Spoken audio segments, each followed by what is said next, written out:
মার্কিন ইসরায়েল জোটের রক্তচক্ষু উপেক্ষা করে আবারও স্বরূপে দেখা দিলেন মধ্যপ্রাচ্যের সবচেয়ে রহস্যময় জেনারেল। ইরানের কুদস ফোর্সের প্রধান ইসমাইল কানি দীর্ঘদিনের নীরবতা ভেঙে এক বিস্ফোরক বার্তা নিয়ে হাজির হয়েছেন। সরাসরি জানিয়ে দিয়েছেন প্রতিরোধের মূল লড়াইটা এখনও দেখাই যায়নি, যা দেখা গেছে তা হিমশৈলের চূড়া মাত্র। একদিকে তেহরানের এই শীর্ষ কমান্ডারের হুঙ্কার, অন্যদিকে লেবানন সীমান্তে হিজবুল্লাহর নজিরবিহীন ক্ষেপণাস্ত্র ও ড্রোন হামলা মধ্যপ্রাচ্যের ভূ রাজনীতিকে এক নতুন সমীকরণে দাঁড় করিয়েছে। যুদ্ধক্ষেত্রের এই উত্তাপ এবার খোদ ওয়াশিংটন আর তেল আবিবকে বড় ধরনের কৌশলগত ও রাজনৈতিক দেউলিয়াত্বের দিকে ঠেলে দিচ্ছে। দীর্ঘদিন লোকচক্ষুর অন্তরালে থাকার পর 15 জুন ইরানের খাবার নেটওয়ার্কে হাজির হন ইসমাইল কানি। তার এই আকস্মিক উপস্থিতি মার্কিন ইসরায়েল শিবিরের গোয়েন্দা ছক গুঁড়িয়ে দিয়েছে। কানি স্পষ্ট ভাষায় হুঁশিয়ারি দিয়ে বলেন, প্রতিরোধ ফ্রন্ট বা অক্ষ মাসের পর মাস চলা এই যুদ্ধ থেকে আগের চেয়ে আরও শক্তিশালী হয়ে উদ্ভূত হয়েছে। তার বক্তব্যের মূল লক্ষ্য ছিল লেবাননের হিজবুল্লাহ এবং ফিলিস্তিনের হামাস। কানি দাবি করেন, লেবাননে হিজবুল্লাহর সামনে দাঁড়ানোর মতো ক্ষমতা এই মুহূর্তে কারণেই। হিজবুল্লাহর আসল সামরিক সক্ষমতা এখনও গোপন রাখা হয়েছে। শত্রুপক্ষ যা দেখছে তা আসল শক্তির সামান্য একটি অংশ মাত্র। হামাস যুদ্ধের ধাক্কা সামলে খুব দ্রুত পুনর্গঠিত এবং ঘুরে দাঁড়াবে। শুধু তাই নয়, তেহরানের এই ছায়া কমান্ডার বাব আল মান্দাব প্রণালীকে প্রতিরোধ ফ্রন্টের অন্যতম সেরা উইনিং কার্ড হিসেবে উল্লেখ করেন। প্রয়োজনে আরও গোপন তাস বের করার হুমকি দিয়ে তিনি বলেন, প্রতিরোধ ফ্রন্টের সাথে সংঘাতে জড়াতে এসো না। যেখানেই লড়তে এসেছ তোমরা মর্যাদা হারিয়েছ।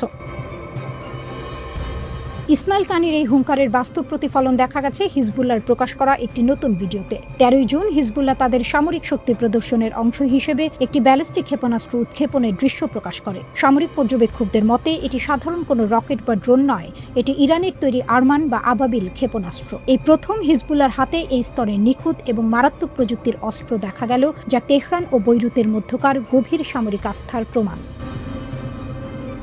আবাবিল ক্ষেপণাস্ত্রের শক্তি, এটি একটি single stage solid fuel ballistic missile. কঠিন জ্বালানি ব্যবহারের কারণে এটি আগে থেকেই প্রস্তুত করে রাখা যায় এবং অত্যন্ত দ্রুত স্বল্প নোটিসে উৎক্ষেপণ করা সম্ভব। ফলে প্রতিপক্ষের বিমান প্রতিরক্ষা ব্যবস্থা সক্রিয় হওয়ার আগেই এটি নিখুঁতভাবে আঘাত হানতে পারে। গত 9 জুন দক্ষিণ লেবাননে ইসরায়েলি সামরিক অবস্থান লক্ষ্য করে এই ক্ষেপণাস্ত্রের সফল ব্যবহার করা হয়েছে বলে জানা গেছে। এটি মোবাইল লঞ্চার থেকে উৎক্ষেপণযোগ্য হওয়ায় হিজবুল্লাহর এই ব্যাটারিগুলোকে খুঁজে বের করে ধ্বংস করা ইসরায়েলের জন্য প্রায় অসম্ভব হয়ে দাঁড়িয়েছে।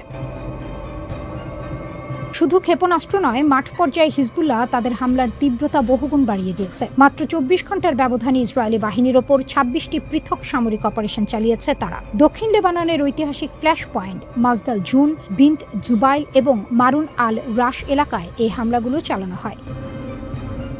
হিজবুল্লাহর আত্মঘাতী ড্রোন এবং গাইডেড মিসাইল সরাসরি ইসরায়েলি গোলন্দাজ ঘাঁটি, সামরিক যান এবং কমান্ড সেন্টারে আঘাত হানে। এতে বেশ কয়েকজন ইসরায়েলি সেনা হতাহত হওয়ার খবর এসেছে। হিজবুল্লাহর এই লাগাতার আক্রমণ ইসরায়েলের উত্তর সীমান্তকে পুরোপুরি অচল করে দিয়েছে।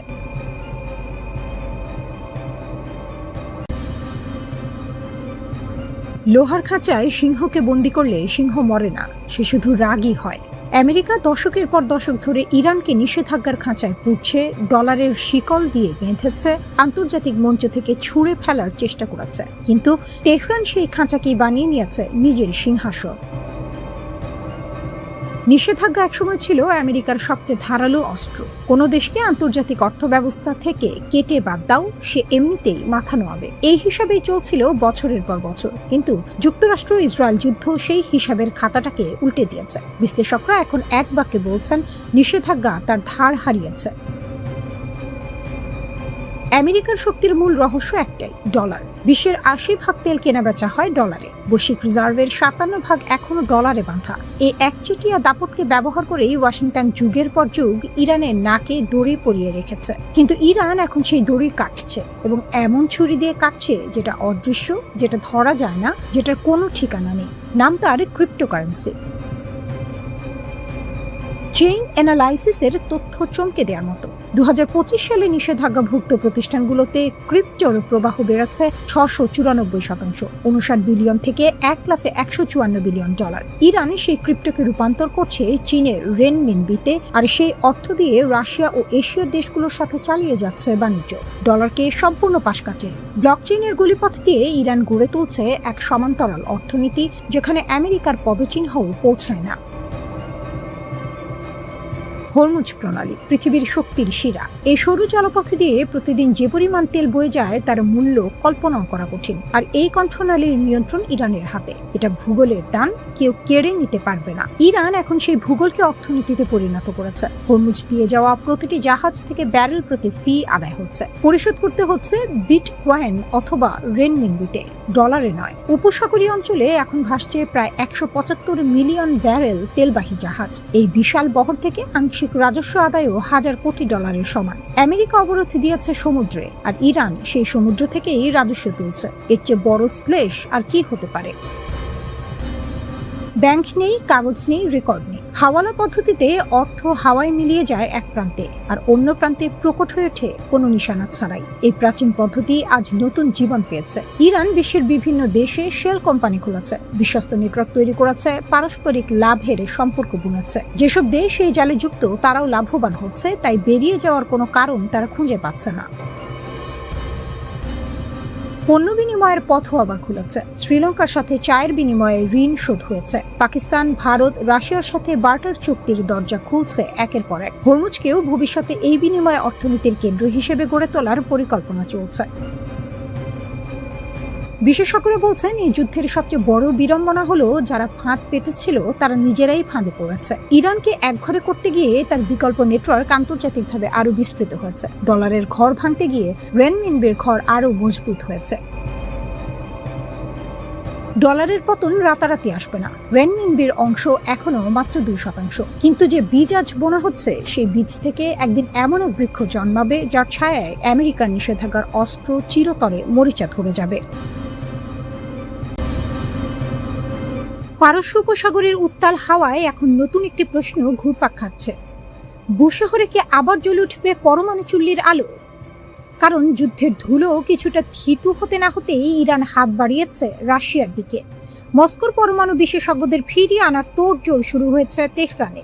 এই একটি পদক্ষেপে স্পষ্ট, ইরান ভাঙেনি, বরং নতুন সংকল্পে ঘুরে দাঁড়িয়েছে। আঘাত এসেছিল, কিন্তু দমেনি ইরান। সাম্প্রতিক যুদ্ধে যুক্তরাষ্ট্র ও ইসরায়েলের যৌথ বিমান বাহিনী বুশেহর পারমাণবিক কেন্দ্রকে লক্ষ্য করে কমপক্ষে 4 বার হামলা চালিয়েছে। শুধু ইরানকে আঘাত করাই নয়, পুরো উপসাগরীয় অঞ্চলকে তেজস্ক্রিয় বিপদের মুখে ঠেলে দেওয়ার এই নির্মম কৌশল দেখে শিউরে উঠেছিল খোদ জাতিসংঘের পরমাণু পর্যবেক্ষক সংস্থা IAEA। চুল্লি থেকে বিষাক্ত তেজস্ক্রিয় পদার্থ বাতাস ও পানিতে ছড়িয়ে পড়লে গোটা মধ্যপ্রাচ্য পরিণত হতো এক মৃত্যুকূপে। কিন্তু ইরানের তীব্র প্রতিরোধের লৌহ দেয়ালে সেই বিপদকে থামিয়ে দিয়েছে। এ যেন বাঘের গুহায় ঢুকে বাঘকেই ঘায়েল করার চেষ্টা, যা শেষ পর্যন্ত শিকারীকেই ফাঁদে ফেলেছে। হামলার ভয়ে রাশিয়া নিজের কিছু কর্মী সরিয়ে নিয়েছিল। নতুন 2টি ইউনিটের নির্মাণ কাজও সাময়িক স্থগিত হয়েছিল, কিন্তু ইরান থামেনি। যুদ্ধের আজ গায়ে মেখেও তেহরান ঘোষণা দিয়েছে 2029 সালের মধ্যে নতুন 2টি পারমাণবিক রিঅ্যাক্টরের কাজ শেষ করতেই হবে। 6 দশকের স্বপ্ন রাশিয়ার হাত ধরে পূর্ণতা। বুশেহর পারমাণবিক কেন্দ্রের গল্পটা শুধু বিজ্ঞানের নয়, এটা একটি জাতির অদম্য মনোবলের গল্প। 1975 সালে জার্মান কোম্পানির সাথে হাত মিলিয়ে এই কেন্দ্রের নির্মাণ শুরু হয়েছিল, কিন্তু রাজনৈতিক জটিলতার ফাঁদে পড়ে কাজ থমকে যায়। তখন পাশে এসে দাঁড়ায় রাশিয়া। পুতিনের দেশের সহায়তায় দীর্ঘ প্রতীক্ষার অবসান ঘটিয়ে 2011 সালে আলো জ্বালায় বুশেহর। মধ্যপ্রাচ্যের প্রথম পারমাণবিক বিদ্যুৎ কেন্দ্র হিসেবে ইতিহাসের পাতায় নাম লেখায় ইরান। 1000 মেগাওয়াট বিদ্যুৎ উৎপাদন করে দেশটির কোটি মানুষের ঘরে আলো পৌঁছে দিচ্ছে এই কেন্দ্র। 2017 সাল থেকে আরও 2টি নতুন ইউনিটের কাজ শুরু হয়েছে, এবারও রাশিয়ার কাঁধে ভর করে। শত শত রুশ প্রকৌশলী ও পরমাণু বিজ্ঞানী দীর্ঘদিন ধরে বুশেহরে কাজ করে আসছিলেন। ইরানে নিযুক্ত রাষ্ট্রদূত কাজেম জালানি এখন সরাসরি মস্কোর দরজায় কড়া নাড়ছেন। সেই বিশেষজ্ঞদের ফেরত পাঠান, কাজ শুরু করুন। 2029 সালের সময়সীমা মাথায় রাখুন। হামলার আসল উদ্দেশ্য কি ছিল? ইসরায়েল ও যুক্তরাষ্ট্র বহুদিন ধরে দাবি করে আসছে বুশেহরের কোনো গোপন কোণে সমৃদ্ধ ইউরেনিয়াম লুকিয়ে রেখেছে ইরান। পারমাণবিক অস্ত্র তৈরির পথে তেহরান নাকি বহু দূরে এগিয়ে গেছে। এই সন্দেহের বশেই বারবার বুশেহরকে নিশানা করা হয়েছে, কিন্তু ইরান সোজা কথায় বলেছে বেসামরিক কাজে বিদ্যুৎ উৎপাদনই একমাত্র লক্ষ্য। তাদের এই অবস্থান থেকে এক চুলও নড়ানো যায়নি। যুক্তরাজ্য ভিত্তিক সংবাদ মাধ্যম ইরান ইন্টারন্যাশনাল 24 এপ্রিল নিশ্চিত করেছে রাশিয়ার সাথে তেহরানের যোগাযোগ এখন পূর্ণ গতিতে চলছে। বুশেহরের চুল্লি আবার পূর্ণ শক্তিতে জ্বলে ওঠার অপেক্ষায় ইরান। হামলা এসেছিল, ক্ষতিও হয়েছে, কিন্তু লোহাকে আগুনে পোড়ালে যেমন ইস্পাত হয়, ইরানও তেমনি আঘাত খেয়ে আরও শক্ত হয়েছে। বুশাহরের এই পরমাণু আলো নেভানো যায়নি, নেভানো যাবেও না। মার্কিন সাম্রাজ্যবাদের অহংকার এবং ইসরায়েল নামক আগ্রাসী শক্তির দম্ভ মধ্যপ্রাচ্যের বালিয়াড়িতে দাফন হয়ে গেছে। পারস্য উপসাগরের বুকে নিজেদের সুরক্ষিত দুর্গ মনে করা মার্কিন সামরিক ঘাঁটিগুলো এখন ধ্বংসস্তূপে পরিণত। ইরানের অপারেশন ট্রু প্রমিস 4 ছিল বিশ্বশক্তির অপ্রতিদ্বন্দ্বী দম্ভের গায়ে এক বিশাল চপেটাঘাত। ইরান প্রমাণ করে দিয়েছে তারা কেবল কথা বলে না, তাদের প্রতিটি পদক্ষেপ নিখুঁত এবং বিধ্বংসী।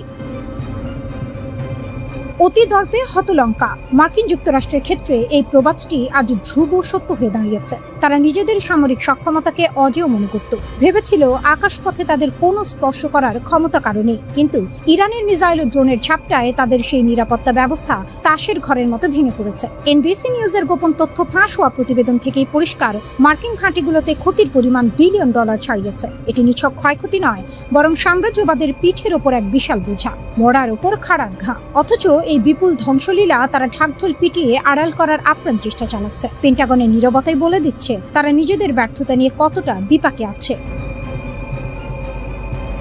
ইরানের এই সফল অভিযানের কেন্দ্রবিন্দুতে ছিল তাদের অদম্য সাহস এবং প্রযুক্তিগত উৎকর্ষ। প্রিন্স সুলতান বিমান ঘাঁটিতে ইরানের নিখুঁত হামলায় যখন মার্কিনীদের গর্বের বোয়িং E-3 সেন্ট্রি বিমানটি মাটির সাথে মিশে গেল, তখন বিশ্ববাসী দেখল সাম্রাজ্যবাদের মুখোশ কিভাবে খসে পড়ে। 12 থেকে 15 জন মার্কিন সেনা আহত হওয়া এবং একাধিক রিফুয়েলিং বিমানের ধ্বংসযজ্ঞ প্রমাণ করে ইরান এখন শত্রুর ঘরের ভেতর ঢুকে আঘাত করতে জানে। তারা কেবল কুয়েত বা বাহরাইনের ঘাঁটিতে হামলা করেনি, বরং শত্রুর স্নায়ু কেন্দ্রগুলোকেও তছনছ করে দিয়েছে। তাদের এই সাহসিকতা দেখে বিশ্ব এখন স্তব্ধ। ইরান যেন সাপের হাঁচি বেদের চেনা, শত্রুর প্রতিটি চাল তারা আগে থেকেই বুঝে নিয়েছিল এবং তাদের প্রতিটি পরিকল্পনা ধূলিসাৎ করে দিয়েছে। ইসরায়েল এবং ওয়াশিংটনের যৌথ আগ্রাসন আজ এক গভীর গহ্বরে আটকা পড়েছে। আলোচনার টেবিলে বসে তারা যখন শান্তির ভান করছিল, পর্দার আড়ালে তখন ইরান তাদের বজ্রমুষ্টি প্রস্তুত করছিল। তেল শোধনাগার থেকে শুরু করে গুরুত্বপূর্ণ বন্দর, ইরানের প্রতিটি মিসাইল যেন এক একটি বিচারকের রায় হিসেবে আঘাত এনেছে। মার্কিন প্রশাসন এখন দিশেহারা। তারা একদিকে আলোচনার আবেদন করছে, অন্যদিকে তাদের সামরিক শ্রেষ্ঠত্ব চুরমার হয়ে যাওয়ার বেদনায় নীল হচ্ছে। ইরান আজ কেবল একটি রাষ্ট্র নয়, বরং একটি আদর্শের নাম। তাদের এই প্রতিরোধ লড়াই বিশ্বজুড়ে শোষিত মানুষের জন্য এক নতুন আশার আলো। তারা প্রমাণ করেছে ঘর পোড়া গরু সিঁদুরে মেঘ দেখলে ভয় পায়। এই প্রবাদ ইরানিদের জন্য প্রযোজ্য নয়। তারা বরং মেঘের গর্জন শুনেই ঝড়ের মোকাবিলায় প্রস্তুত। ওয়াশিংটন এবং তেল আবিব এখন বুঝতে পারছে ইরানকে নিয়ে তামাশা করার পরিণাম কত ভয়াবহ হতে পারে। সাম্রাজ্যবাদের দম্ভের চূড়া আজ নত হয়েছে, আর ইতিহাসের পাতায় ইরান লিখে রাখলো অপরাজেয় শক্তির সামনে ন্যায়ের লড়াই কখনো ব্যর্থ হয় না। ইরান আজ এক নায়কের আসনে, যেখানে তাদের বীরত্ব গাথা আগামী প্রজন্মের কাছে এক অবিস্মরণীয় উপাখ্যান হয়ে থাকবে। মধ্যপ্রাচ্যের উত্তপ্ত বালিয়াড়িতে এখন একটাই নাম প্রতিধ্বনিত হচ্ছে, ইরান, যারা ইতিহাসের অগ্নি পরীক্ষায় বারবার উত্তীর্ণ হয়েও কখনো মাথা নোয়ায়নি।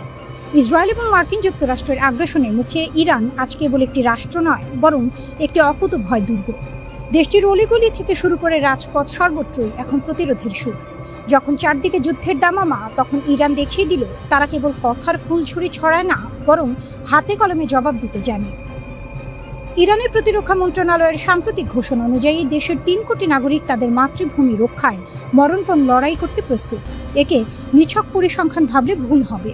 সাম্রাজ্যবাদী শক্তিগুলো যখন ভেবেছিল ইরানকে ভেতর থেকে ভেঙে চুরমার করে দেবে, ঠিক তখনই ইরানের সাধারণ মানুষ প্রাচীরের মতো দাঁড়িয়ে তাদের সব ষড়যন্ত্রকে গলার কাঁটা বানিয়ে দিয়েছে। ইসরায়েল আর যুক্তরাষ্ট্রের মতো শক্তিগুলো যখন ঘোলা পানিতে মাছ শিকারের চেষ্টা করছে, তখন ইরানের এই গণজাগরণ যেন তাদের সব সমীকরণ তছনছ করে দিচ্ছে। ইরান কেবল মাঠের শক্তিতেই অজেয় নয়, তাদের প্রযুক্তিগত সক্ষমতাও এখন বিশ্বকে অবাক করার মতো। ৯,০০০টি দেশীয় কোম্পানির সমন্বয়ে গড়া তাদের প্রতিরক্ষা নেটওয়ার্ক যেন এক সোনায় সোহাগা। যখন শত্রুরা মনে করে ইরান কোণঠাসা, তখনই দেশটি তাদের অব্যবহৃত মিসাইল সক্ষমতা ও সমর শক্তির দাপট দেখিয়ে দেয়। হরমুজ প্রণালীর মতো গুরুত্বপূর্ণ জলপথকে নিজেদের বজ্র মুষ্টিতে রেখে ইরান বুঝিয়ে দিয়েছে মগের মূল্য গড়ার দিন ফুরিয়ে যাচ্ছে। তাদের পররাষ্ট্রনীতি এখন এক অনন্য উচ্চতায়, তারা কাউকে এক চুলো ছাড় দিচ্ছে না। কূটনীতির টেবিলে যখন যুক্তরাষ্ট্র আলিয়ার পেছনে ছুটছে, ইরান তখন নিজের অবস্থানে পাথরের মতো অটল। মার্কিন দূত কুশনার বা উইটকফ যাই আসুক না কেন, ইরানের মেরুদণ্ড শক্ত। ওয়াশিংটন যখন দিশেহারা হয়ে নিজেদের ব্যর্থতাকে ঢাকার জন্য বিভ্রান্তি ছড়াচ্ছে, তেহরান তখন সুসংহত ও ঐক্যবদ্ধ।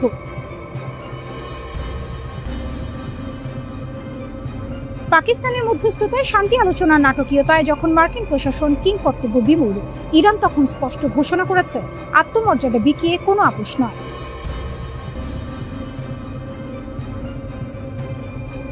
আমেরিকার হাড় ভাঙার শব্দ শোনার হুঁশিয়ারি দিয়ে ইরানের নেতারা প্রমাণ করেছেন তারা কেবল রক্ষক নন, তারা এক ভয়ঙ্কর সুন্দর শক্তির প্রতিরূপ। ইসরায়েল এবং মার্কিন জোটের জন্য ইরান এখন এক দাঁত ভাঙা জবাব দিয়ে দাঁড়িয়ে আছে। তাদের এই লড়াই কেবল অস্ত্র বা মিসাইলের নয়, এটি টিকে থাকার, নিজের সার্বভৌমত্ব রক্ষার এক মহাকাব্য। ইরান বিশ্বকে দেখিয়ে দিয়েছে শক্তিশালী প্রতিপক্ষের সামনেও মাথা উঁচু করে কিভাবে বাঁচতে হয়। তারা জানে ষড়যন্ত্রের জাল কতই না গভীর, কিন্তু তাদের অদম্য জেদ ও জাতীয় ঐক্যের সামনে সব সাম্রাজ্যবাদী স্বপ্ন ধূলিসাৎ হতে বাধ্য। ইরান আজ কেবল মধ্যপ্রাচ্যের মোড়ল নয়, বরং শোষিত ও সংগ্রামী দেশগুলোর জন্য এক অঘোষিত প্রেরণা। যারা বারবার ইরানকে দাবিয়ে রাখার চেষ্টা করেছে তারা এখন বুঝতে পারছে আগুনে হাত দিলে কি পরিণতি হয়। তেহরান আজ ইসরায়েল ও ওয়াশিংটনের চোখ রাঙানিকে তুচ্ছ করে নিজের শর্তে বিশ্ব রাজনীতি পরিচালনা করছে। এটি ইরানের বিজয়, এটি তাদের বীরত্ব, যাকে পৃথিবীর কোনো শক্তি রুখতে পারবে না। ইতিহাস সাক্ষ্য দেবে অন্যায় ও আগ্রাসনের বিরুদ্ধে কিভাবে ইরান অজেয় হিসেবে টিকে রইল। ট্রাম্পের গেম প্ল্যান যখন রিয়াদের পকেটে, মধ্যপ্রাচ্যের নতুন কিংমেকার এমবিএস। রণক্ষেত্রে যখন বারুদের গন্ধ, তখন পর্দার আড়ালে চলছে কূটনৈতিক দাবার চাল। আর এই খেলায় এখন আক্কেল গুড়ুম করে দেওয়ার মতো চাল চালছেন সৌদি আরবের ক্রাউন প্রিন্স মোহাম্মদ বিন সালমান। ডোনাল্ড ট্রাম্প ভেবেছিলেন আব্রাহাম অ্যাকর্ড দিয়ে মধ্যপ্রাচ্যকে নিজের হাতের মুঠোয় আনবেন, কিন্তু রিয়াদ এখন বুঝিয়ে দিচ্ছে খেলা হবে তাদের শর্তে। যুক্তরাষ্ট্র আর ইসরায়েল যখন লেবাননকে নিজেদের বলয়ে টানার জন্য আকাশ কুসুম কল্পনা করছে, তখন সৌদি আরব সেখানে এক মাস্টার স্ট্রোক দিয়েছে। রিয়াদ এখন লেবাননকে স্পষ্ট বার্তা দিয়েছে ইসরায়েলের সাথে কোনো আলোচনা হবে না যদি না সেখানে ফিলিস্তিন রাষ্ট্রের নিশ্চয়তা থাকে। লেবাননের পার্লামেন্ট স্পিকার নবি বেরিও এখন সৌদি সুরেই গান গাইছেন। তিনি সাফ জানিয়ে দিয়েছেন সৌদি আরব সই না করলে লেবাননও কোনো চুক্তিতে যাবে না। ট্রাম্পের সাজানো বাগান এখন রিয়াদের ইশারায় তাসের ঘরের মতো ভেঙে পড়ার উপক্রম। হোয়াইট হাউসে বসে ট্রাম্প যখন হুঙ্কার ছাড়ছেন, এমবিএস তখন অত্যন্ত ঠান্ডা মাথায় জলবৎ তরলং করে দিয়েছেন আসল সত্যটা। তিনি সাফ জানিয়ে দিয়েছেন, আমরা আব্রাহাম অ্যাকর্ডসের অংশ হতে চাই, কিন্তু আমাদের রাস্তা পরিষ্কার হতে হবে। এই রাস্তা হলো দ্বিরাষ্ট্র সমাধান। সৌদি আরব কেবল নিজের ফায়দা দেখছে না, বরং পুরো আরব বিশ্বের স্বার্থের প্রশ্নে তারা এখন অটল। ওয়াশিংটন যতই চাপ দিক না কেন, রিয়াদ এখন আর চোখ বুজে সই করার পাত্র নয়। তারা এখন মধ্যপ্রাচ্যের সেই নায়ক যে নিজের শর্তে শান্তি কিনতে জানে। ট্রাম্প লেবাননের আইন বদলানোর স্বপ্ন দেখছেন, বলছেন ইসরায়েলের সাথে কথা না বলা নাকি অপরাধ, কিন্তু তিনি হয়তো ভুলে গেছেন খোদ ইসরায়েলের ভেতরেই এখন ভরাডুবি শুরু হয়েছে। জেরুজালেমের রাজপথে নেতুরে কাট্টার মতো কট্টর ইহুদিরা যখন ইসরায়েলি পতাকা পোড়ায় এবং জায়নবাদকে প্রতারণা বলে ঘোষণা করে, তখন ট্রাম্পের শান্তি চুক্তি এক প্রকার মরীচিকা ছাড়া আর কিছুই নয়।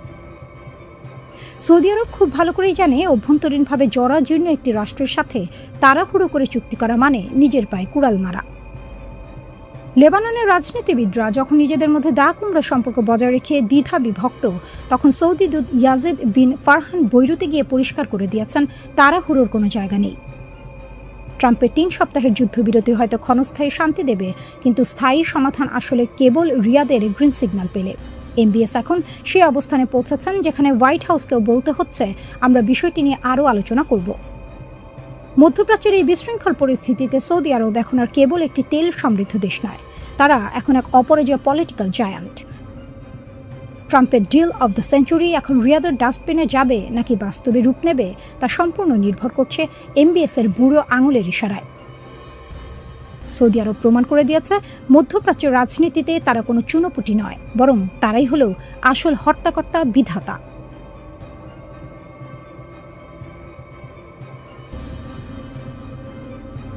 লেবাননের আকাশ ও মাটির আসল রাজা হিজবুল্লাহর রণকৌশলে নাজেহাল ইসরায়েল।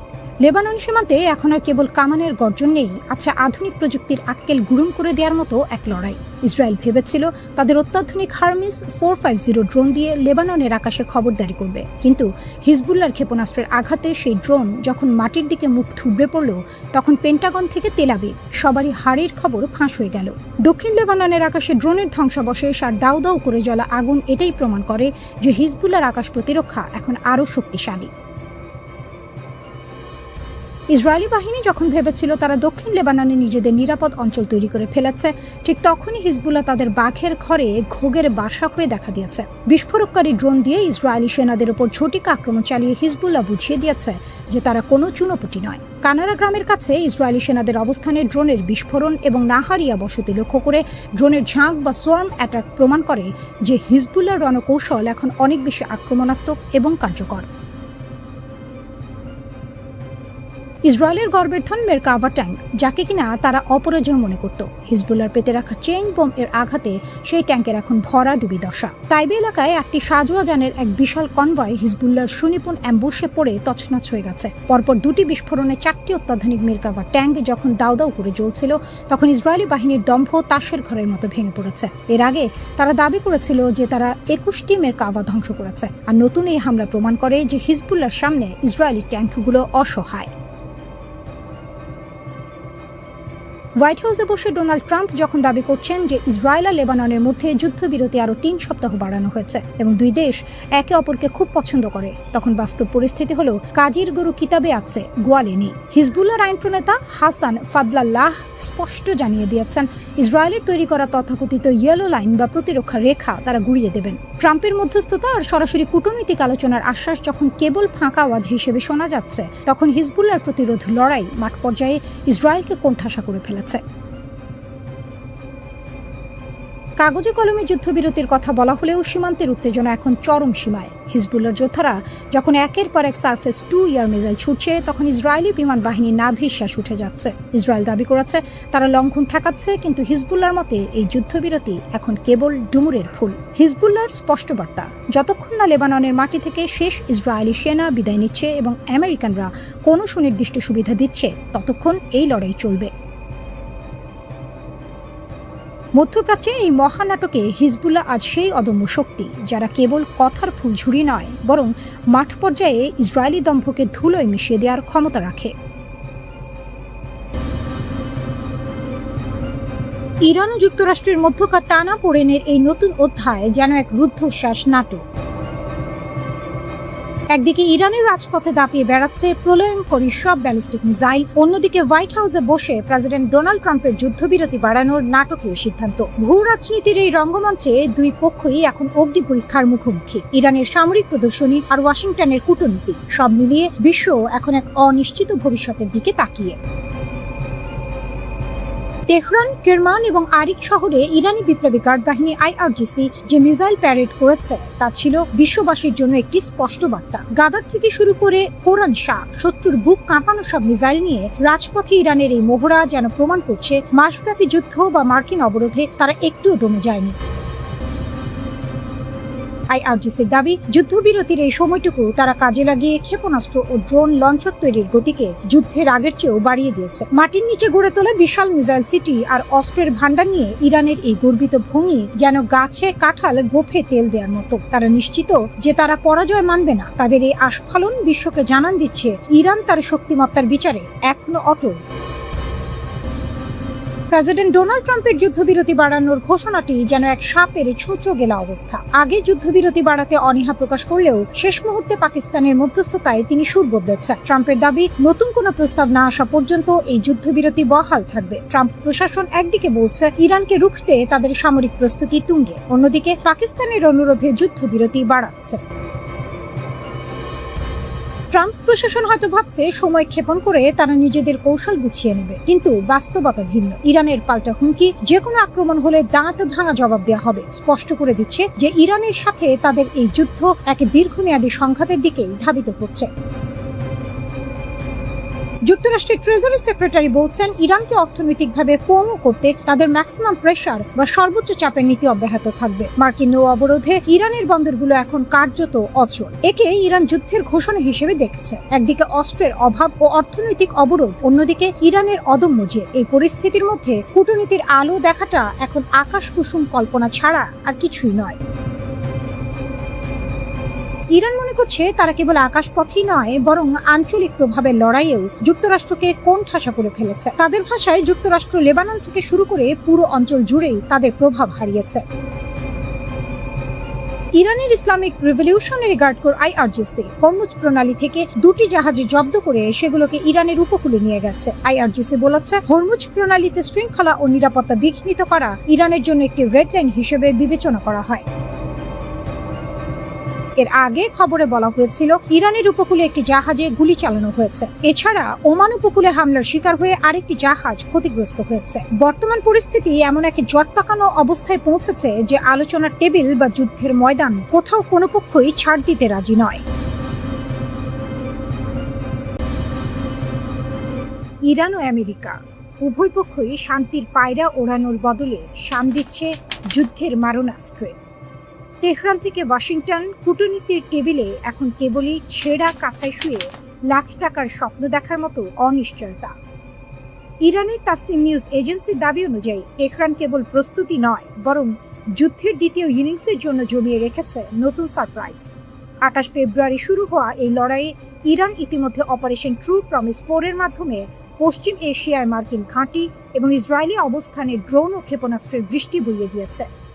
2 সপ্তাহের এই বিরতিতে ইরান হাত গুটিয়ে বসে থাকেনি, বরং শত্রু শিবিরের নতুন লক্ষ্যবস্তু নির্ধারণ আর সামরিক সজ্জার রথ দেখা ও কলা বেচার কাজ সেরে নিয়েছে। তেহরানের সাফ কথা, আমেরিকা যদি কূটনীতির টেবিলকে আত্মসমর্পণের টেবিল বানাতে চায়, তবে তারা নরক নামাতে করতে দ্বিধা করবে না। ডোনাল্ড ট্রাম্পের স্বভাবজাত উলু বনে মুক্ত ছড়ানোর মতো বাগাড়ম্বর থামেনি। যুদ্ধবিরতির ভবিষ্যৎ নিয়ে প্রশ্ন করা হলে তিনি আবারও হুমকি দিয়েছেন, চুক্তি না হলে প্রচুর বোমা বর্ষিত হবে। এদিকে ইসলামাবাদের শান্তি আলোচনার টেবিলে বসার কথা থাকলেও তেহরান তার সরাসরি অস্বীকার করেছে। 19 এপ্রিল থেকে ইরানের অবস্থান অনড়, হুমকির ছায়ায় কোনো আপোষ নয়। এমনকি পাকিস্তানের মাটিতে কোনো প্রতিনিধি দল পাঠানোর খবরকেও তারা আষাঢ়ে গল্প বলে উড়িয়ে দিয়েছে। ইরানের পররাষ্ট্রমন্ত্রী আব্বাস আরাকচি এবং মুখপাত্র ইসমাইল বাঘাই স্পষ্ট করে দিয়েছেন, মার্কিন নৌ অবরোধ এবং ভারতীয় পতাকাবাহী ও অন্যান্য বাণিজ্যিক জাহাজে হামলার ঘটনাগুলো যুদ্ধবিরতির কফিনে শেষ পেরেক ঠুকে দিয়েছে। হরমুজ প্রণালী এখন বিশ্বের তেলের লাইফলাইন নয়, বরং জমের দুয়ার হয়ে দাঁড়িয়েছে। মার্কিন নৌবাহিনী যখন অবরোধের জাল বিছিয়ে ইরানকে শ্বাসরোধ করতে চাইছে, ঠিক তখনই তেহরান তাদের সুজা 2 নামক মালবাহী জাহাজ নিয়ে সেই জাল ছিন্ন ভিন্ন করে বন্দরে পৌঁছে দিয়েছে। এটি কেবল একটি যাত্রা নয়, বরং ওয়াশিংটনের প্রতি তেহরানের এক প্রকাশ্য চ্যালেঞ্জ। ভারত, চীন ও অন্যান্য দেশের উদ্দেশ্যে ইরানের তেলের ট্যাঙ্কারগুলোর এই অবাধ চলাচল বুঝিয়ে দিচ্ছে নৌ অবরোধ কেবল কাগজ কলমেই সীমাবদ্ধ। কিন্তু এই টানা পোড়েনে সবথেকে বেশি উভয় সংকটে পড়েছে ভারত। একদিকে চাবাহার বন্দরের ভবিষ্যৎ, অন্যদিকে জ্বালানি নিরাপত্তা। নয়াদিল্লি এখন সাপও মরে না, লাঠিও ভাঙে না, এমন এক কূটনীতির চক্করে পিষ্ট। পাকিস্তানের প্রধানমন্ত্রী শেহবাজ শরীফ এবং সেনাপ্রধান আসিম মুনির আপ্রাণ চেষ্টা করছেন যাতে জলে কুমির আর ডাঙায় বাঘ পরিস্থিতি এড়ানো যায়। কিন্তু জেডি ভ্যান্সের নেতৃত্বে মার্কিন প্রতিনিধি দল যখন ইসলামাবাদে পৌঁছানোর অপেক্ষায়, তখন ইরান তাদের কক্ষপথ বদলে ফেলেছে। লেবাননে ইসরায়েলি হামলা আর পারস্য উপসাগরে মার্কিন প্ররোচনা, এই 2 মিলে পরিস্থিতিকে এমন এক জায়গায় নিয়ে গেছে যেখানে এক মাঘে শীত যায় না প্রবাদটি বারবার মনে পড়ছে। পারস্য উপসাগরের আকাশে এখন যে গুমট মেঘ জমেছে, তা কি শান্তির বৃষ্টি হয়ে ঝরবে, নাকি পারমাণবিক বজ্রপাতে ছাই করে দেবে তিলে তিলে গড়া এই সভ্যতাকে? তার উত্তর কেবল সময়ের হাতেই তোলা রইল। ইরান যুক্তরাষ্ট্র যুদ্ধের দামামা বাজার সঙ্গে সঙ্গে বিশ্বজুড়ে একটি ধারণা প্রবল হয়ে উঠেছিল যে চীনের অর্থনীতি মরার উপর খাড়ার ঘাড় সম্মুখীন হবে। চীন বিশ্বের বৃহত্তম জ্বালানি আমদানিকারক দেশ হয়, হরমুজ প্রণালীর ওপর যে কোনো আঘাত দেশটির জন্য সোনার হরিণ হারানোর মতো বিপর্যয় ডেকে আনবে, এমনটাই ছিল বাঘা বাঘা বিশ্লেষকদের অভিমত। কিন্তু বাস্তবতা হলো, চীন এই সংকটে কোনো চাপের মুখেই পড়েনি, বরং তারা কৌশলগতভাবে আরো শক্তিশালী অবস্থানে উঠে এসেছে। ওয়াশিংটনের অনেক নীতি নির্ধারক চীনকে অশুভ শক্তির অক্ষের অংশ হিসেবে চিহ্নিত করে ভেবেছিলেন ইরান কোণঠাসা হলে চীনও কুল হারিয়ে দিশেহারা হবে। কিন্তু এটি ছিল আদার ব্যাপারী হয়ে জাহাজের খবর নেওয়ার মতো ভুল ধারণা। প্রথমত, চীনের জ্বালানি নিরাপত্তার বিষয়টি যতটা অতিরঞ্জিত করে দেখা হতো, বাস্তবে তা নয়। ইরানের তেলের ওপর চীনের নির্ভরশীলতা মোট আমদানির মাত্র 10%, যা সৌদি আরব বা অন্যান্য মিত্র দেশের চেয়ে অনেক কম। চীন কোনো একটি নির্দিষ্ট দেশের ওপর নির্ভর করে সব ডিম এক ঝুড়িতে রাখে না। তাই ইরান ও যুক্তরাষ্ট্রের উত্তেজনায় চীন আতঙ্কিত হওয়ার বদলে ঠান্ডা মাথায় পরিস্থিতি পর্যবেক্ষণ করেছে। দেশটির বৈদেশিক নীতিতে ইরান ও সৌদি আরবের মতো বিপরীতমুখী দেশগুলোর সঙ্গে ভারসাম্য বজায় রাখাই তাদের মূল মন্ত্র। ফলে ইরান যুক্তরাষ্ট্রের দ্বন্দ্বে চীন কেবল দর্শক হয়েই থাকেনি, বরং তারা সাপও মরবে লাঠিও ভাঙবে না এই নীতিতে অটল থেকেছে। দ্বিতীয়ত, চীনের অর্থনৈতিক স্থিতিশীলতার পেছনে তাদের দূরদর্শী জ্বালানি মজুদ ব্যবস্থা ছিল বজ্র আটুনি ফসকা গেরোর মতো। যুদ্ধের আগে থেকেই, বিশেষ করে 2024 সালের শেষ ভাগ থেকে চীন বিপুল পরিমাণ অপরিশোধিত তেলের মজুদ গড়ে তুলেছিল। প্রায় 1.3 বিলিয়ন ব্যারেল তেল মজুদ থাকায় হরমুজ প্রণালী দিয়ে সরবরাহ বিঘ্নিত হওয়ার পরও চীন কোনো জ্বালানি সংকটে পড়েনি। পাশাপাশি চীনের শিল্প কাঠামোতে তেলের ব্যবহার বা ওয়েল ইন্টেন্সিটি 80-র দশকের তুলনায় প্রায় 80% কমেছে। বিদ্যুৎ চালিত অর্থনীতির দিকে ধাবিত হওয়া এবং শিল্প কারখানায় জ্বালানি দক্ষতা বৃদ্ধির ফলে চীন এখন জ্বালানি তেলের দাম বাড়লে শাক দিয়ে মাছ ঢাকার আপ্রাণ চেষ্টা করার বদলে বরং স্থিতিশীল থাকার ক্ষমতা রাখে। তৃতীয়ত, বৈশ্বিক মুদ্রাস্ফীতির বাজারে জ্বালানির উচ্চমূল্য চীনের জন্য কাঁটা দিয়ে কাঁটা তোলার মতো কাজ করেছে। বিগত কয়েক বছর চীন এক ধরনের ডিফ্লেকশন বা মন্দার কবলে পড়েছিল। জ্বালানি তেলের দাম বাড়ার ফলে যখন বিশ্ব অর্থনীতি পর্যদস্ত, তখন চীনের উৎপাদক পর্যায়ে মূল্যস্ফীতি ইতিবাচক ধারায় ফিরেছে। এটি চীনের স্থবির অর্থনীতিকে কিছুটা হলেও গতি দিয়েছে। এমনকি মার্কিন ডলারের বিপরীতে ইউয়ানের শক্ত অবস্থান এবং চীনের বন্ড বাজারের পারফরম্যান্স যুক্তরাষ্ট্রের ট্রেজারি বন্ডকেও ছাপিয়ে গেছে। সবশেষে এই যুদ্ধ মার্কিন যুক্তরাষ্ট্রের সফট পাওয়ার বা নমনীয় শক্তির ওপর বড় ধরনের আঘাত এনেছে। আন্তর্জাতিক অঙ্গনে যুক্তরাষ্ট্রের প্রতি মিত্র দেশগুলোর আস্থার সংকট তৈরি হয়েছে, যা পরোক্ষভাবে চীনের গ্রহণযোগ্যতা বাড়িয়ে দিয়েছে। যুদ্ধের উত্তাপ ও ভূ রাজনৈতিক অস্থিরতা যখন বিশ্বকে তটস্থ রেখেছে, তখন চীন প্রমাণ করেছে যে তারা কেবল একটি উদীয়মান শক্তি নয়, বরং বিশ্ব অর্থনীতির ভারসাম্য রক্ষায় এক অদৃশ্য চালক। ইরান যুক্তরাষ্ট্রের এই লড়াইয়ে চীন কোনো ঘর পোড়া গরু নয়, বরং সিঁদুরে লেখ দেখেও তারা নিজেদের আগলে রাখতে সক্ষম হয়েছে। যারা ভেবেছিল চীন এই যুদ্ধে ক্ষতিগ্রস্ত হবে, তাদের ধারণা ভুল প্রমাণিত হয়েছে।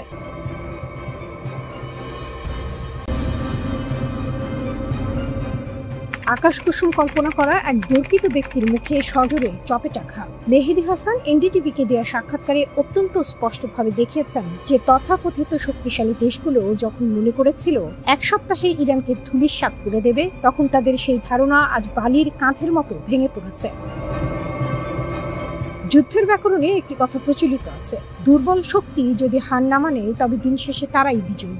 ইরান ঠিক এই তাসের ঘর ভাঙার খেলায় মেতেছে। বর্তমানে সর্বশ্রেষ্ঠ সামরিক শক্তি এবং দুটি পারমাণবিক শক্তিধর দেশের বিপক্ষে বুক ফুলিয়ে টিকে থাকা কোনো ছেলে খেলা নয়। ইতিহাস সাক্ষী দেয় ইরানিরা সহজে নতি স্বীকার করার পাত্র নয়। যারা মনে করেছিলেন ইরান দ্রুত আত্মসমর্পণ করবে, তারা আসলে ইরানের লড়াকু মানসিকতা এবং ইতিহাসের পাতা থেকে শিক্ষা নিতে ভুলে গেছেন।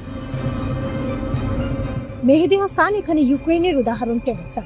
রাশিয়ার আক্রমণের শুরুতে সবাই ভেবেছিল কিয়েভ দখল হবে কয়েকদিনে, কিন্তু ইউক্রেন টিকে গেছে। ঠিক একইভাবে ইরান রাশিয়ার সামান্য সাহায্য আর নিজেদের অভ্যন্তরীণ শক্তির উপর ভর করে লড়াই চালিয়ে যাচ্ছে। আমেরিকান নীতি নির্ধারকরা যেন ইরানের উপর আক্রমণ করে আঙুল ফুলে কলাগাছ হতে চেয়েছিলেন, কিন্তু বাস্তবতা আজ তাদের নুন আনতে পান্তা ফুরানোর মতো অবস্থায় ফেলে দিয়েছে। তারা ভুলে গেছেন 1980-র দশকের সেই 8 বছর ব্যাপী ইরাক ইরান যুদ্ধের কথা। সাদ্দাম হোসেনকে যখন পুরো পশ্চিমা বিশ্ব অস্ত্র ও রসদ দিয়ে সাহায্য করছিল, তখনও ইরান মাথা নত করেনি। প্রায় 5 লক্ষ প্রাণ বিসর্জন দিয়েও তারা টিকেছিল। সেই ইতিহাস আজ আবার নতুন করে ফিরে আসছে। পারমাণবিক কর্মসূচির প্রশ্নেও পরিস্থিতি এখন জগা খিচুড়ি অবস্থায়। ওবামা আমলের চুক্তি থেকে ট্রাম্পের বেরিয়ে যাওয়া যেন ছিল নিজের পায়ে কুড়াল মারা। বর্তমানে ইরান 60% পর্যন্ত ইউরেনিয়াম সমৃদ্ধ করেছে, যা পারমাণবিক অস্ত্র তৈরির খুব কাছাকাছি। আমেরিকা যখন ইসরায়েলের সুরে সুর মিলিয়ে শূন্য সমৃদ্ধিকরণের দাবি তুলছে, যা ইরানের কাছে অরণ্যে রোদন ছাড়া আর কিছু নয়। কারণ কোনো দেশই তার বৈজ্ঞানিক সক্ষমতা এবং শিল্প কাঠামোর অধিকার ছেড়ে দেবে না। সামরিক হামলা চালিয়ে একটি দেশের জ্ঞান বা ইচ্ছা শক্তিকে ধ্বংস করা যে সম্ভব নয়, তা বুঝতে পশ্চিমা বিশ্ব এখনো কানা করেও বুদ্ধি ব্যয় করছে না। এদিকে হরমুজ প্রণালী এখন যুদ্ধের তুরুপের তাস। ইরান এই জলপথ বন্ধ করে দিয়ে বিশ্ব অর্থনীতিতে মরণ কামড় দেওয়ারও ক্ষমতা রাখে। যদিও আমেরিকার অবকাঠামোর কারণে তাদের প্রতিদিন কোটি কোটি ডলারের ক্ষতি হচ্ছে, তবুও তারা দমে যাওয়ার পাত্র নয়। নতুন সুপ্রিম লিডার মোস্তফা খামেনির নেতৃত্বে ইরান এখন এক নতুন মোড় পরিবর্তনের অপেক্ষায়। মধ্যপ্রাচ্যের এই সংকট কোনো সহজ সমাধান নয়। আমেরিকা যদি মনে করে পেশি শক্তি দিয়ে সবকিছু জয় করবে, তবে তারা আসলে আকাশ কুসুম চিন্তা করছে। আলোচনার টেবিলে সমান মর্যাদা ছাড়া ইরানকে দমন করা হবে ঘোড়ার আগে গাড়ি জোড়ার মতো অসাধ্য। ইতিহাস থেকে শিক্ষা না নিলে এই যুদ্ধ কেবল রক্তপাত আর অস্থিরতাই বাড়াবে, কোনো চূড়ান্ত সমাধান আনবে না।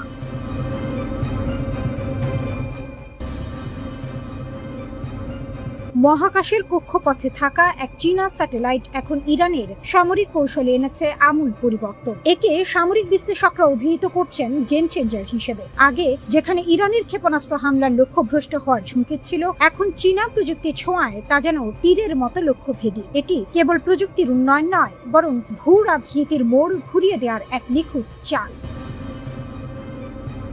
ইরানের জন্য চীনের আর্থ আই প্রতিষ্ঠানের তৈরি TWO-1B স্পাইস স্যাটেলাইট যেন মেঘ না চাইতেই জল হয়ে এসেছে। 0.5 মিটার রেজলিউশনের এই দানবীয় চোখ এখন মার্কিন ও মিত্র বাহিনীর প্রতিটি নড়াচড়া রেকর্ড করছে। সৌদি আরবের প্রিন্স সুলতান এয়ারবেস হোক কিংবা জর্ডানের মুয়াফফাক সালতা ঘাঁটি, সবই এখন এই স্যাটেলাইটের রিয়েল টাইম নজরদারিতে। আগে মার্কিন ঘাঁটিগুলোর অবস্থান ছিল গোপন, এখন সেই গোপন তথ্যগুলো ইরানের কাছে হাড়ির খবরের মতো পরিষ্কার। বেইদু নেভিগেশন সিস্টেমের সাথে এই স্যাটেলাইটের সমন্বয় ইরানকে এক অজেয় শক্তিতে পরিণত করেছে, যা পেন্টাগনের জন্য নিশ্চিতভাবেই মরার উপর খাড়ার ঘা। এই নতুন প্রযুক্তিগত উন্নতির ফলে ইরান এখন হামলার আগে যেমন লক্ষ্যবস্তু সুনির্দিষ্ট করতে পারছে, তেমনি হামলার পরবর্তী ক্ষয়ক্ষতি যাচাইও 1 সেকেন্ড সময় নষ্ট করছে না। এটি তাদের প্রক্সি গোষ্ঠীগুলোর সক্ষমতা বহুগুণ বাড়িয়ে দিয়েছে। পশ্চিমা প্রতিরক্ষা ব্যবস্থা, যা এতদিন তাদের আকাশসীমা নিয়ে নিশ্চিত ছিল, এখন তারা পড়েছে শাখের করাতের মুখে। পেছনে ফিরলে বিপদ, সামনে এগুলে ঝুঁকি। ইরানের এই সামরিক উত্থান পশ্চিমা বিশ্বের জন্য বড় ধরনের এক দুঃস্বপ্ন। এদিকে বেইজিং তার চিরাচরিত ভঙ্গিতে এই অভিযোগকে ভিত্তিহীন বলে উড়িয়ে দিচ্ছে। চীন সরাসরি সামরিক সহায়তার কথা অস্বীকার করলেও বিশ্ববাসী জানে শাক দিয়ে মাছ ঢাকা আর সম্ভব নয়। যখন মার্কিন প্রেসিডেন্ট ডোনাল্ড ট্রাম্পের মতো ব্যক্তিত্বরা সরাসরি হুঁশিয়ারি দিচ্ছেন যে ইরানকে সহায়তা করলে কঠোর নিষেধাজ্ঞা দেওয়া হবে, তখন চীনের এই অস্বীকার যেন ঢাল নেই, তলোয়ার নেই, নিধিরাম সর্দারের মতো শোনাচ্ছে। কারণ ডিজিটাল যুদ্ধের এই যুগে স্যাটেলাইট তথ্য আদান প্রদানই এখন সবচেয়ে বড় মারণাস্ত্র। ইরান এবং চীন যেভাবে একে অপরের পরিপূরক হিসেবে কাজ করছে, তাতে স্পষ্ট যে তাদের এই গোপন আঁতাত কোনো সাধারণ বিষয় নয়, বরং এটি দীর্ঘমেয়াদী এক ভূ রাজনৈতিক মাস্টার প্ল্যান। সামরিক বিশ্লেষকদের মতে ইরান এখন কোনো রণক্ষেত্রে সরাসরি উপস্থিতি ছাড়াই ডিজিটাল যুদ্ধের মাধ্যমে পরাশক্তিগুলোকে নাকানি চুবানি খাওয়াচ্ছে। এটি কেবল প্রযুক্তির লড়াই নয়, এটি আধিপত্যের লড়াই। মার্কিনীদের জন্য এই পরিস্থিতি এখন আতে ঘা লাগার মতো। বছরের পর বছর ধরে চলা নিষেধাজ্ঞা ইরানকে কেবল মানসিকভাবেই শক্তিশালী করেনি, বরং তাদের বাধ্য করেছে নতুন নতুন উদ্ভাবনী পথ খুঁজতে। আর চীন সেই পথকেই প্রশস্ত করে দিয়েছে। মহাকাশ প্রযুক্তিতে চীনের ক্রমবর্ধমান এই আধিপত্য আগামী দিনে বিশ্ব রাজনীতির ভারসাম্যকে আরো অস্থিতিশীল করে তুলতে পারে।